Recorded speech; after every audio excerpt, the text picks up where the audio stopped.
오늘은 토목이 왜 시빌 엔지니어링이 되는지에 대한 얘기를 하겠습니다. 시빌이란 말은 원 의미로 본다면 시민의, 민간의 이런 의미예요. 그런데 뒤에 엔지니어링이 붙어서 시빌 엔지니어링이 되면 시민의 공학이라는 의미가 아니고 토목이나 토목공학이 되는 겁니다. 이 건축공학이나 기계공학을 보면 그거는 엔지니어링이 붙지 않든 건축이나 기계라는 의미는 그대로 나타나는 거죠. 그런데 토목만 왜 시빌 엔지니어링이 됐는지는 우리가 살펴보도록 하겠습니다. 흔히 생각하면 이 공공의 일을 하는 거니까 시빌이란 말이 붙지 않았나라고 생각하기 쉬운데요. 그런 의미는 아닙니다. 그래서 오늘은 왜 이 토목이란 말이 시빌 엔지니어링으로 되었는지 그에 대한 내용들이 되겠습니다. 공학과 과학을 우리가 이렇게 구분을 해본다면 과학이란 거는 자연의 법칙이나 원리를 나타내는 거예요. 말하자면 화학이나 물리학 이런 거죠. 공학이란 거는 실생활에 적용하는 과학적인 내용들이 공학이라고 얘기를 하는 겁니다. 여기서 공학의 공이란 말은 한자의 장인을 나타내는 공자에서 나온 겁니다. 여기 따라서 이 공학이라는 의미는 기술자들의 학문, 기술자들의 일 이런 식이 될 겁니다. 이 공학은 실생활의 편리함을 위해서 여러 기술을 적용을 하는 건데 원시대부터 농사를 위한 농지 조성이나 수리시설 같은 게 여기에 범위에 속하는 거고 적의 침입을 막기 위한 성벽을 쌓는다든지 전쟁을 위한 무기 개발한다든지 이런 것들이 전부 공학에 해당되는 일이었습니다. 엔진은 연료를 이용해서 기계적인 힘을 얻는 장치이고 쉽게 주변에서 볼 수 있는 게 자동차 엔진. 그래서 휘발유를 쓰면 휘발유 엔진이 되고 디젤을 쓰면 디젤 엔진이 되고 이러는 겁니다. 게임 개발 소프트웨어를 게임 엔진이라고도 부릅니다. 그런데 이 엔진이란 말은 역사적인 의미에서 우리가 살펴본다면 이 전쟁에 사용하는 장치나 도구들, 어떤 시설물이나 무기들을 엔진이라고 불렀습니다. 시즈 엔진이라고 하는 것은 공성 무기를 얘기를 하는 건데 이 공성 무기 실제 예를 가지고 좀 보겠습니다. 예를 들어 보면 투석기나 공성 해머, 공성 타워나 발리스타 이런 것들을 볼 수 있습니다. 왼쪽에 있는 투석기는 로마 시대의 투석기를 보이는 건데 꼬임을 이용한 힘을 붙잡고 있다가 이걸 풀어줌으로 해서 돌이나 이런 것들을 멀리 보내는 겁니다. 이거는 대상이 사람이 대상이 되는 거고 이 오른쪽에 있는 거는 규모가 훨씬 더 큰 투석기입니다. 평형추가 10톤쯤 되는 거고 150km 정도의 바위를 한 300m쯤 날려보낼 수 있는 그런 강력한 거고 이거는 성벽을 깨부수는 그러한 무기가 되겠습니다. 기원전 4세기의 중국 투석기의 모형입니다. 공성해머는 이 많은 사람들이 힘을 이용해서 성문을 부수는 그러한 무기가 되겠습니다. 여기서 예로 보이는 것은 기원전 9세기 남부 프랑스 성인 사트 두보의 공성 해머입니다. 위에 지붕이 있는 것은 성 위로부터 바위가 떨어지는 거나 화살이 날아오는 것으로부터 밑에 있는 사람들을 보호하기 위한 그러한 지붕이 되겠습니다. 공성 타워, 이 그림은 기원전 9세기 메소포타미아 지역의 아시리아 쪽에서 썼던 걸로 남아있는 그림입니다. 타워를 세워서 사람들이 널판지를 타고 성을 넘어가면서 서로 싸우는 거고 밑에 있는 그림은 위에서 날아온 돌에 맞아서 사람이 넘어져 있는 그런 그림이 보이고 있습니다. 발리스타는 먼 거리에서 공격을 할 때 쓰는 이 활의 원리를 이용을 하는 거죠. 여기서 화살을 날리든지 커다란 돌멩이 같은 거를 날릴 수 있는 그런 겁니다.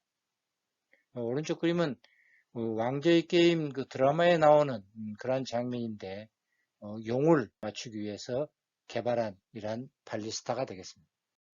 이 엔지니어는 엔진 뒤에 사람을 나타내는 이어를 붙여서 엔지니어가 된 건데 이거는 엔진을 다루는 사람이다 이런 의미죠. 아까 엔진이 전쟁에 사용되는 무기나 이런 걸 얘기했기 때문에 엔지니어는 전쟁에 사용되는 무기나 도구를 만들고 운영하는 그러한 기술자를 엔지니어라고 불렀던 겁니다. 이 엔지니어에서 엔지니어링이라는 말이 나온 건데, 이 엔지니어링은 엔지니어들이 하는 일을 엔지니어링이라고 부른 겁니다. 그래서 엔진이란 거는 고대의 공성전, 야전 요새나 임시 야영지, 도로를 건설하고 하는 그러한 일들을 엔지니어링이라고 불렀습니다. 이 엔지니어링의 일, 예를 들어서 우리가 몇 가지를 좀 살펴보면 중국의 만리장성. 중국의 만리장성은 그 북방 유목민족의 침입을 막기 위해서 세운 성벽이라고 하는 거죠. 이거는 굉장히 오래전 춘추 전국 시대부터 이 성을 쌓기 시작해서 중간중간 이렇게 성을 계속 쌓아왔는데 이 명나라 때 이 명나라의 수도를 난징에서 베이징으로 옮긴 후에 이 본격적으로 베이징 북쪽에 이 만리장성을 축조를 한 것입니다. 전체가 이거는 6,400km쯤 되는 거고 인류 최대의 토목공사라고 불리는 겁니다. 영국의 하드리안 성벽 보면 이 로마군이 영국을 정복한 후에 북쪽으로 밀려난 이 픽트족 그리고 또 스코트족의 남침을 해오는 것을 막기 위해서 로마의 하드리안 황제가 세운 겁니다. 그래서 이 성벽 이름이 하드리안 성벽이라고 붙어 있는 겁니다. 서기 122년에서 130년 그때 만들어진 커다란 돌담을 얘기합니다. 전체 한 80마일, 그러니까 우리가 보면 128km쯤 되는 그런 것입니다. 여기 보면 이 위치가 영국하고 스코틀랜드 그 사이에 있는 성 위치가 되겠습니다. 이러한 것 토목 역사라고 얘기를 했었어요. 재료가 흙이나 돌이나 나무 같은 걸로 하는 그러한 일들이다 라고 해서 엔지니어링이란 말을 우리들은 토목이란 말로 써왔던 거예요. 로마 군대에서는 아키텍트라는 엔지니어 부대를 운영을 했었고요. 중세 이후로 이 엔지니어링은 공성전에 주로 사용을 했던 겁니다. 18세기부터는 부대 선두에서 장애물을 제거하고 교량을 건설하고 지금 말하는 공병의 시초가 된 겁니다. 이거는 바스티유 데이라고 해서 프랑스 혁명 기념일 파리의 상젤리제 거리에서 하는 군사 퍼레이드 사진입니다. 이 퍼레이드에 각 부대가 참여를 하는데 이 사진에 나와 있는 것은 외인 부대의 행사 사진입니다. 이 외인 부대는 특수 외국인 부대로 전투력이 굉장히 막강하다라고 알려져 있는 그런 부대 조직이죠. 왼쪽에 나와 있는 게 부대 선두에 서서 행진을 하는 군인들인데 복장과 이 선 무기가 좀 특이해요. 이 사람들이 손에 들고 있는 무기가 도끼입니다. 앞치마를 입고 있고 수염을 기르고 그러고 있습니다. 제일 앞에 서서 공병 부대들이 이 장애물을 제거하는 그런 일이 주 일이었고 그때하고 똑같이 앞치마를 입고 수염을 기르고 도끼를 들고 이런 행진을 하는 것을 보여주고 있습니다. 옛날 시절의 군부대 운영을 이런 식으로 했다는 것을 이 퍼레이드에서 보여주고 있는 거죠. 이 토목의 발전은 군에서 공병의 운영이나 훈련을 위해서 체계적으로 발전을 하게 된 것입니다. 이렇게 발전된 것이 민간 건설에 적용을 해주고 했던 거죠. 예를 보면 영국의 공병학교는 1812년에 만들어져서 지금도 유지가 되고 있는 공병의 훈련을 시키는 조직이죠.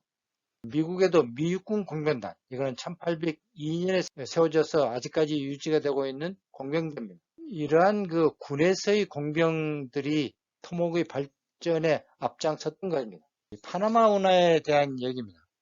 이 파나마 운하는 이 전체가 64km의 간문식 운하예요. 이것을 처음에 시도했던 것은 프랑스 레셉스라는 사람이 시도를 했는데 이 사람이 사실 수에즈 운하를 10년에 걸쳐서 공사를 해서 성공을 시켰기 때문에 파나마 운하를 또 하겠다고 회사를 설립을 해서 얘기를 하니까 실적을 믿고 많은 사람들이 투자를 했던 겁니다. 시작을 할 때 한 7년이면 완성을 시킬 수 있다라고 큰 소리를 치면서 시작을 했는데 그 이유가 수에즈 운하는 162km였고 이걸 자기가 10년 동안에 걸쳐서 공사를 했기 때문에 이거에 한 40% 정도밖에 되지 않은 파나마 운하는 한 7년이면 충분하다라고 생각을 했던 거죠.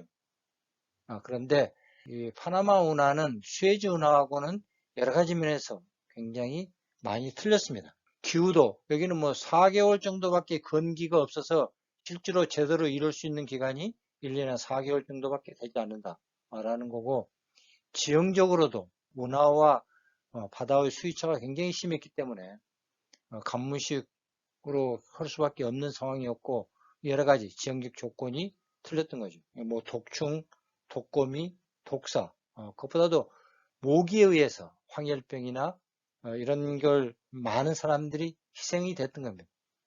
그래서 결국은 한 9년쯤 지나면서 자금 부족 때문에 파산을 해서 시도가 실패로 끝났던 겁니다.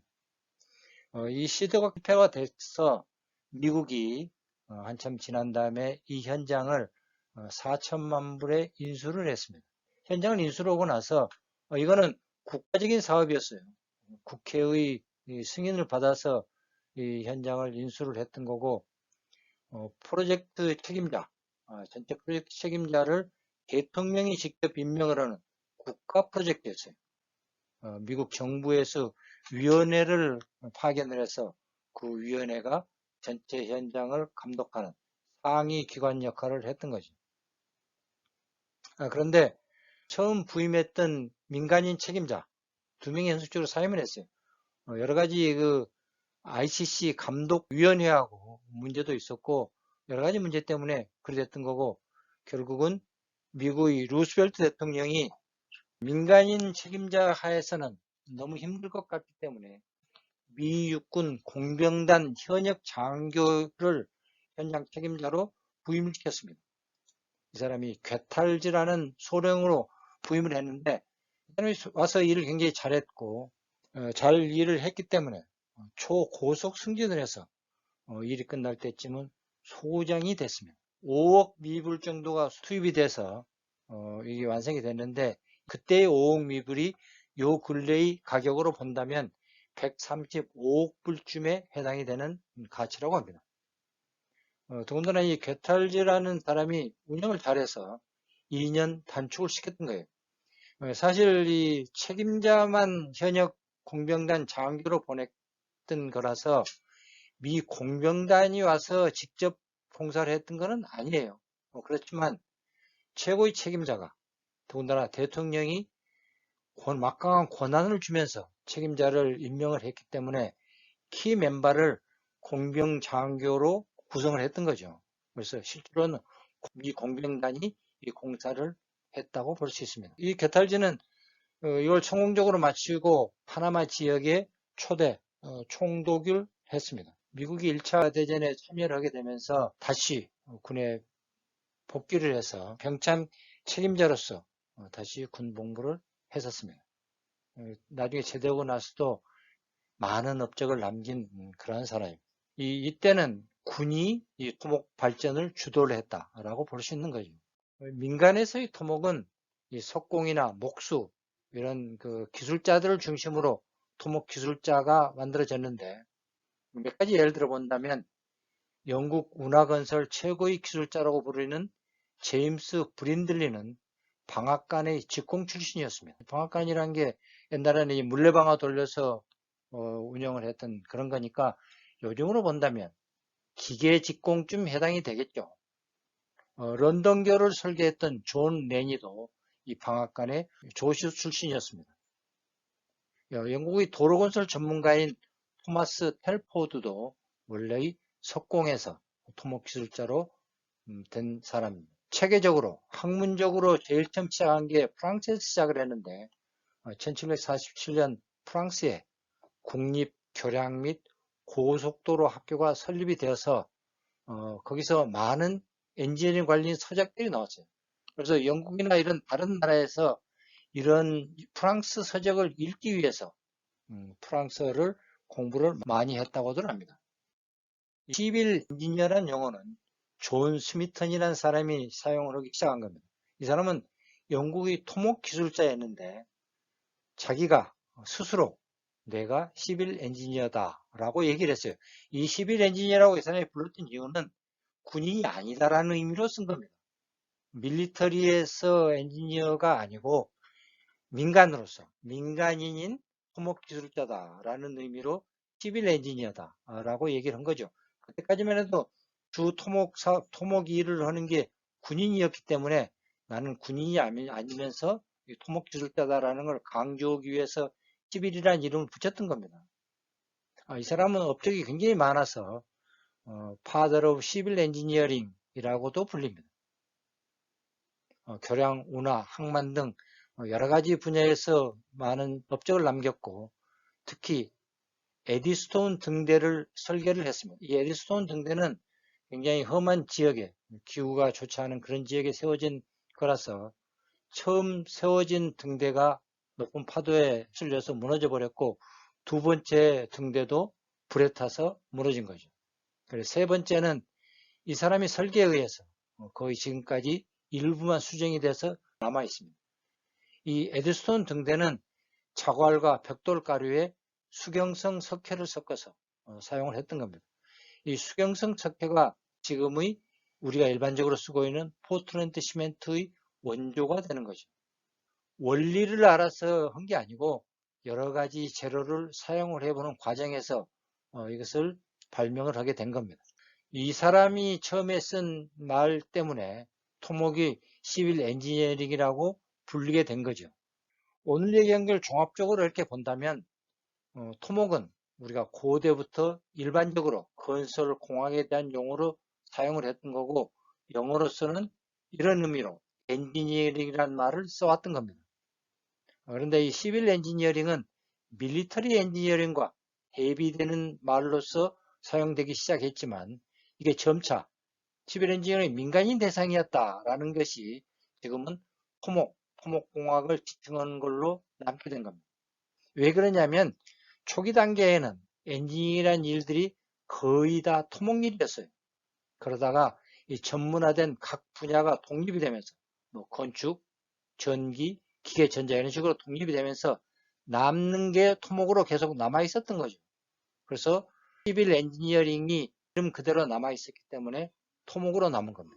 그래서 시빌 엔지니어링은 전체적인 일반적인 공학이라는 의미로 계속적으로 사용이 되어 왔던 거고 대학 토목과에서 토목이란 말이 좀 없어 보이니까 다른 이름을 많이 붙이죠.